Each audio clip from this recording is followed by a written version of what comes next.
스가랴 8장 14절부터 23절까지의 말씀입니다. 14절 만군의 여호와가 이같이 말하노라.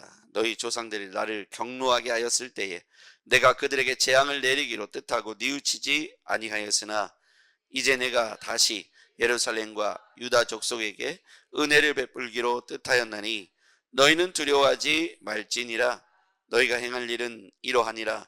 너희는 이웃과 더불어 진리를 말하며 너희 성문에서 진실하고 화평한 재판을 베풀고 마음에 서로 해하기를 도모하지 말며 서로 거짓 맹세하지 좋아하지 말라.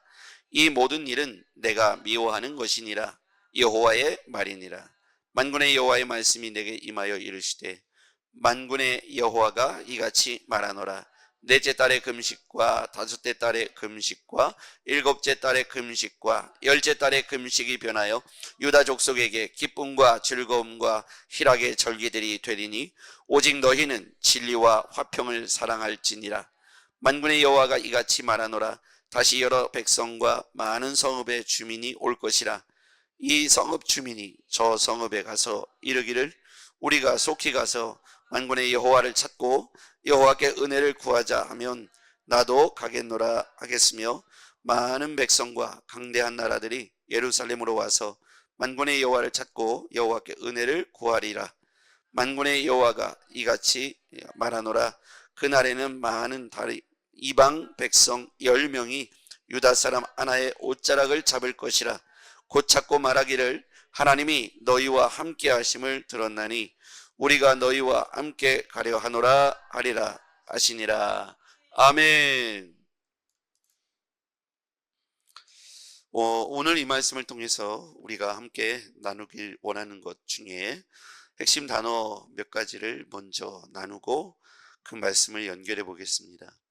제가 왜 이 메시지에서 이 본문에서의 핵심 단어를 찾냐면 우리가 사실 제가 이렇게 누군가와 대화를 한다고 하자고요. 중요한 말을 이렇게 잘 들어 하고 이렇게 말할 때 강조하고 싶은 단어 혹은 진짜 하고 싶은 단어가 있을 거라고 생각합니다. 그래서 쭉 설명하지만 진짜 하고 싶은 말의 핵심을 잘 알아듣는 게 중요하잖아요. 내가 이 말을 하려고 했는데 엉뚱한 단어에 꽂혀가지고 다른 해석을 하면 제가 일껏 설명을 했는데 이제 쉽게 얘기하면 제가 아들에게 이제 쭉 설명을 하는 거예요. 앞으로 인생에 이런 일도 있고 이런 일도 있고 이런 일도 있어. 그래서 너는 이제부터 정신을 똑바로 차리고 이렇게 해. 라고 제가 어떤 말을 강조하는 단어가 몇 번 반복될 수도 있어요. 다시 말해. 내 말 잘 들어. 내가 확실히 말할 거야. 뭐 이렇게 얘기하면서 강조하는 단어가 있지 않습니까? 그러면 그 아들이 이제 잘 말귀를 알아듣고 해석을 해야 되는데 엉뚱한 단어를 해석해서 내가 열심히 공부해라는 단어를 그래서 너의 미래를 준비해. 앞으로 너에게 이런 일이 있을 거고 이런 일이 있을 거야. 그러니까 지금은 너가 잘 준비해야 될 때야. 이렇게 설명했는데 이 아이는 나중에 성공한다는 얘기만 알아듣고 준비해야 된다는 말을 못 알아들어서 성공만을 기대하고 아무것도 준비하지 않는다면 제 말귀를 못 알아들은 거잖아요. 그렇죠? 앞으로 너는 이것도 살 수 있고 저것도 살 수 있어. 그래서 지금은 너는 준비해야 될 때야. 그래서 앞으로 아침에 일찍 일어나고 너가 해야 할 일들이 이렇게 스케줄을 정해서 하루의 일과표를 정해서 네가 꼭 해야 할 일들을 해야 돼. 친구가 유혹을 할 수도 있고 뭐 어디에 놀러 가고 싶은 얘기 있고 TV를 보다 보면 이런저런 일들을 보게 될 수 있는데 마음을 빼앗기지 말고 너는 지금 준비해야 돼. 다시 말한다. 너는 시간을 잘 정리해서 준비를 해라. 훗날 너에게 이런 미래가 열릴 것이다.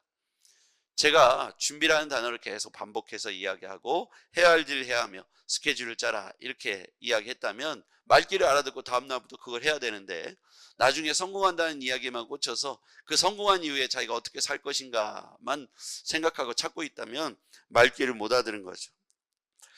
제가 오늘 본문을 읽을 때 하나님께서 우리에게 알아들으라고 계속해서 말씀하시는 한 문장을 찾는 게 하나님의 음성을 듣는 거예요. 그래서 우리가 큐티를 할 때 여러분 기대하는 마음으로 오늘은 하나님께서 나에게 뭐라고 말씀하실까를 들으면 좋겠습니다. 그런데 저는 이 말씀을 묵상하는 것의 원리가 오늘 현재 시점에서 우리에게 말씀하신다는 거예요. 작년의 나이가 아니라 오늘 현재 시점에서 8월 14일 현재 시점에서 주님께서 오늘 나에게 주시는 말씀을 들어야 한다는 거예요. 그래서 오늘 이 말씀이 현재 대한민국의 현재 시점에 살고 있는 나에게 뭐라고 오늘 하루의 삶에 요구하시는지를 받아 쓰는 것이 중요하겠습니다. 자, 그런 기대하는 마음으로 오늘 말씀을 한번 보겠습니다. 14절에 보면 만군의 여호와가 이같이 말하노라. 너희 조상들이 나를 경노하게 하였을 때, 그때는 하나님 앞에 재앙을 받을 만한 경노를, 하나님이 경노하신 이유가 있겠죠. 이스라엘 백성들이 우상 숭배에 빠지고 하나님 말씀 진리를 어그러뜨렸고 업신여겼기 때문입니다. 근데 하나님의 마음을 돌이키셨어요. 그래서 이 스가랴서에 보면 다시라고 하는 단어가 반복되죠. 15절, 이제 내가 다시 예루살렘과 유다 족속에게 은혜 베풀기로 뜻하였다. 이게 이 스가랴서에 나오는 핵심 전체 흐르는 주제 문구 중에 하나입니다. 이제 내가 다시 예루살렘과 유다 족속에게 은혜 베풀기로 뜻하였다. 거기다 한번 밑줄 그어볼까요? 내가 다시 예루살렘과 유다 족속에게 은혜를 베풀기로 뜻하였다. 다시에는 동그라미 치시고요. 핵심 단어가 다시죠. 다시 은혜를 베풀기로 하셨다. 그래서 너희는 두려워하지 말지니라. 여러분, 하나님이 우리에게 은혜 베풀기로 뜻하셨다는 말씀이요, 너무너무 중요한 거예요. 그 이전에는 그들에게 재앙을 내리기로 뜻하셨다, 이렇게 돼 있잖아요. 그 직전 절에 14절에는 내가 그들에게 경노했을 때는 재앙을 내리기로 뜻했는데 하나님이 이제 다시 유다에게 은혜 베풀기로 뜻하셨다. 그러니 너희는 두려워하지 말라. 왜요? 하나님이 은혜를 베풀면 이제 우리의 두려움, 걱정은 사라지기 때문이죠. 자, 이제 우리가 하나님이 나에게 은혜 베풀기로 작정하시고 뜻하실 만한 내 삶의 변화가 오늘 필요하겠습니다. 내가 이제 이 아이에게 잘해줘야겠다. 내가 이제 대한민국에게 은혜를 베풀어야겠다. 이제 기근의 때를 접고 재앙의 때를 접고 내가 이 이스라엘 백성에게 또는 우리 누구누구 가정에게 어떤 교회에게 은혜를 베풀기로 뜻했다, 작정을 했다. 여러분, 이것이 우리 가정이 되고 우리 교회가 되고 여러분의 직장과 사업장이 된다면 놀라운 일이지 않습니까? 하나님이 우리에게 은혜 베푸실 만한 우리의 삶의 준비가 있기를 주의 이름으로 축복합니다. 이쁜 짓을 해야겠죠? 그렇지 않을까요? 저는 두 자녀가 있어요. 아들이 둘 있습니다. 이 아이들이 어떤 삶의 태도를 가느냐에 따라서 속으로 생각하는 게 있어요. 이놈 요즘 안 되겠어? 좀 혼을 내야겠어? 요즘 변했어? 뭔가 잘못됐어? 그러면 이제 마음에 벼르는 거죠. 회초리를 언제 들까? 언제 용돈을 동결할까? 있는 것마저 언제 뺏을까? 이렇게 생각하는 때가 있어요. 그런데 이제 얘가 태도가 바뀌어가지고 갑자기 성실해지고 갑자기 최선을 다하고 태도가 좋고 이러면 마음에 이제 생각이 바뀌죠. 마음을 바꿔먹어요. 혼낼 게 아니라 금융치료를 한번 해줘야겠구나. 뭔가 이렇게 잘해줘야겠구나. 한번 여행을 보내줘야겠구나. 이렇게 상을 줘야겠구나 라고 생각하는 때가 여러분에게도 있지 않습니까? 얘가 이렇게 이쁜 짓을 많이 하지? 한번 상을 줘야겠는데 5만 원을 줄 걸 10만 원을 주게 되고 그럴 때가 있지 않습니까? 우리 교회도 보면 예쁨을 받는 아이들이 있어요. 보면 우리 한 목사님네 아들 예담이, 그 꼬마 아이가 온 교인들에게 사랑받고 예쁨 받습니다. 그 외에도 우리 교회 아이들이 다 예쁨과 사랑을 받지만 특별히 제가 이런 생각이 들어요.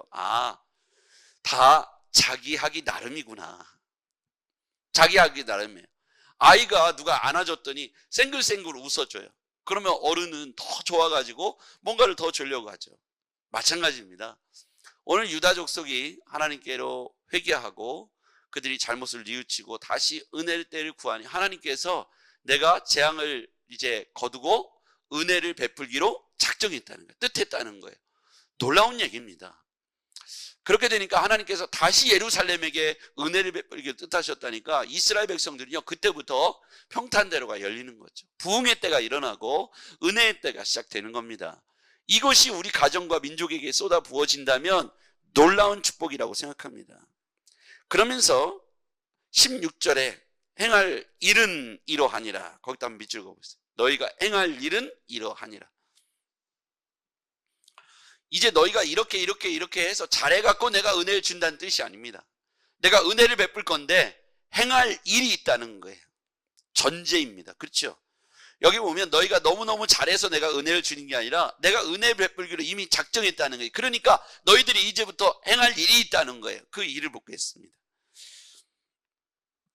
행할 일은 이러하니라. 너희는 이웃과 더불어 뭐를 말하랍니까? 진리를 말하라. 진리는 뭐죠? 하나님의 말씀이죠. 그렇죠? 이 중요한 얘기입니다. 여러분, 우리가 이웃과 더불어 진리를 말하래요. 하나님 말씀을 말하래요. 듣든 안 듣든 하나님 말씀을 말하는 겁니다.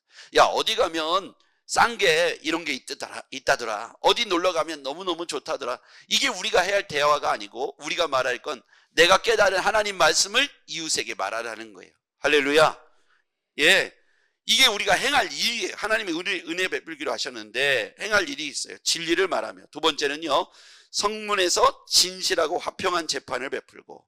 이거는 뭐냐면 불의를 행하지 말고 사기치지 말고 진실하고 화평한 재판을 베풀라. 마음에 서로 해하기를 도모하지 말고 거짓 맹세를 좋아하지 말라. 이 모든 일은 내가 미워하는 것이라. 미워하는 것 동그라미 쳐보시죠.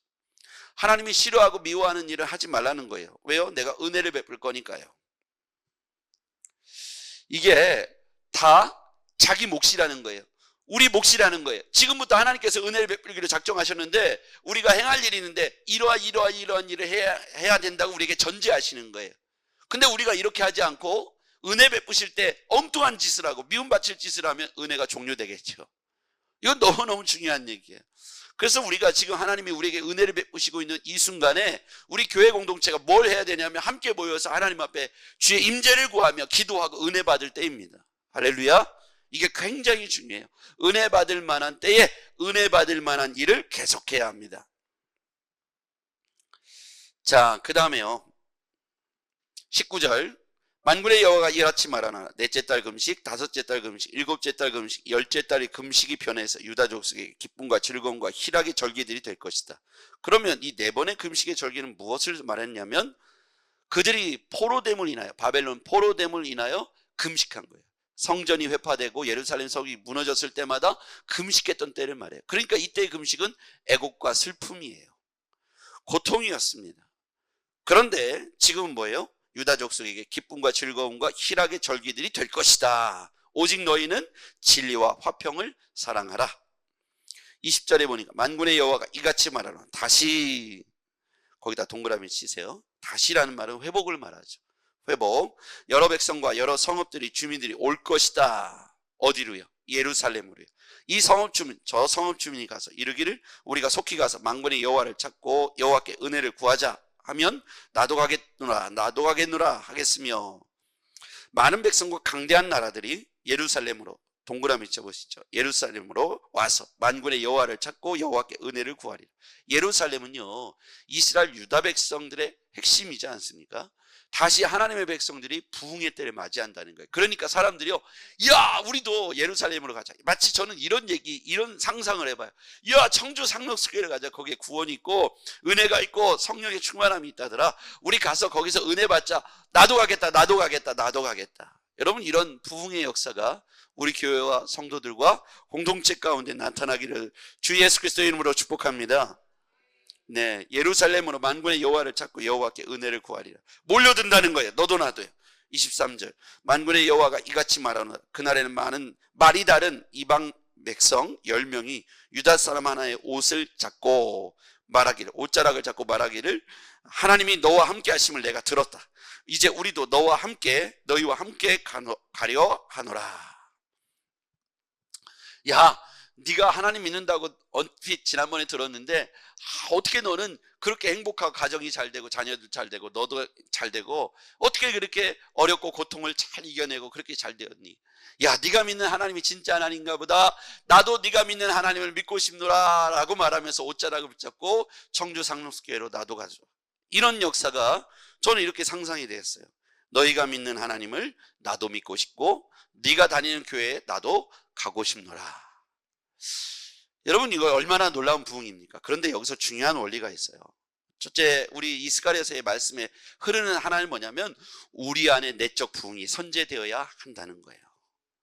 우리 안에 내적 부흥이 뭡니까? 하나님과의 관계가 다시 회복되어야, 외적 부흥, 예루살렘 성벽에 다시 하나님의 사람들로, 그리고 이방 사람들로, 말이 다른, 언어가 다른 사람들로 다시 큰 몰려드는 부흥의 역사가 일어나게 될 것이다. 그러니까 외적 부흥이, 내적 부흥이 일어났기 때문에 외적 부흥이 따라왔다는 거예요. 그래서 우리 안에 먼저 성령 공동체로 내적 부흥이 일어나야 될 줄 믿습니다. 각 사람 한 사람이 성령이 충만하고 우리 공동체가 성령이 함께 충만해질 때 이곳이 마가의 다락방이 될 것이고, 마가의 다락방에 소문이 나서, 불이 나서 주변 사람들이 나도 함께 기도하고 은혜 받고 싶노라, 이 시대에 하나님의 은혜가 이곳에 있다니 나도 함께하고 싶노라 라고 전국 방방곳곳에 소문난 성도들, 소문난 교회가 되기를 주의 이름으로 축복합니다. 놀랍지 않습니까? 하나님의 은혜를 베풀기로 하니까 다시 하나님이 은혜를 베푸시니까 다시 이런 부흥이 일어나는 거예요. 근데 아까 해야 할 일들이 있다고 전제했던 내용을 잊지 마십시오. 진리를 말하고, 그렇죠? 해야 할 것을 도모하지 않고, 이웃을 위하여 서로 이렇게 거짓을 말하지 않고, 그리고 왜곡된 재판과 화평한 재판을 베풀고, 진실하고 화평한 재판을 베풀고 해야 할 일이라고 말씀하고 있습니다. 오늘 우리에게 하나님께서 다섯째 달의 금식, 넷째 달의 금식, 일곱째 달, 열째 달의 금식이 변하여 기쁨과 즐거움과 희락의 절기가 되게 할 것이다. 이 모든 일들이 우리 안에 내적 부흥이 일어나서 우리 안에 외적 부흥까지 연결되는 이 놀라운 일들이 우리의 것이 되길 주의 이름으로 축복합니다. 기도하겠습니다. 전능하신 아버지 하나님, 감사합니다. 하나님께서 오늘 우리에게 말씀하신 것과 같이 하나님, 외적 부흥이 일어나기 위하여 먼저는 우리 교회 안에, 그리고 성도들 안에, 성도들의 가정과 직장과 사업장 안에 큰 부흥이 일어나게 도와주시옵소서. 성령이 임재하는 역사의 현장이 되게 도와주시고, 하나님 강력한 은혜의 현장이 되도록 하나님 각 사람과 우리 교회를 축복해 주시옵소서. 예수 그리스도 이름으로 기도하옵나이다. 아멘.